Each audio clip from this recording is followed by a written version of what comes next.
Toxic মানুষ কিভাবে চিনবে জানো?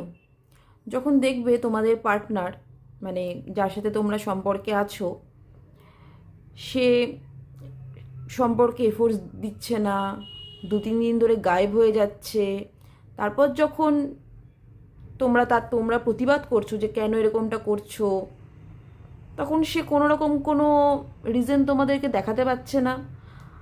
এইটা কন্টিনিউয়াসলি করে যাচ্ছে। আর যখন তোমরা এটাকে নিয়ে প্রতিবাদ করছো যে আর পারছি না, পেশেন্স আর নেই, এবার রিলেশনশিপটাকে ছাড়তে হবে, তখন দেখবে এসে তোমাদের হাতে পায়ে ধরছে। মানে তার ব্যাপারটা কি দাঁড়ালো এখানে? তোমাকে ভালো মতো করে নিজের কাছে রাখবেও না, আর তোমাকে যেতেও দেবে না।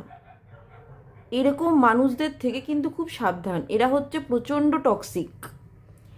এরা তোমাকে যখন সম্পর্কে রাখবে একদমই টেকেন ফর গ্র্যান্টেড করে রাখবে, আর যখন তোমাদের ধৈর্যের সীমা ভেঙে যাবে, তখন তোমাদের হাতে পায়ে ধরাধরি করবে যে না, তুমি চলে গেলে আমি মরে যাব, এরকম কাইন্ড অফ সামথিং।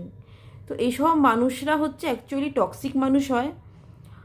আর এইসব মানুষরা না মাথাটা একদম খারাপ করে দেবে তোমাদের, মানে একদম পাজেলড করে দেবে একদম, মানে একটা ইলিউশনের মধ্যে থাকবে যে কি করতে হবে, কি করা উচিত, কিচ্ছু তখন বুঝতে পারবে না।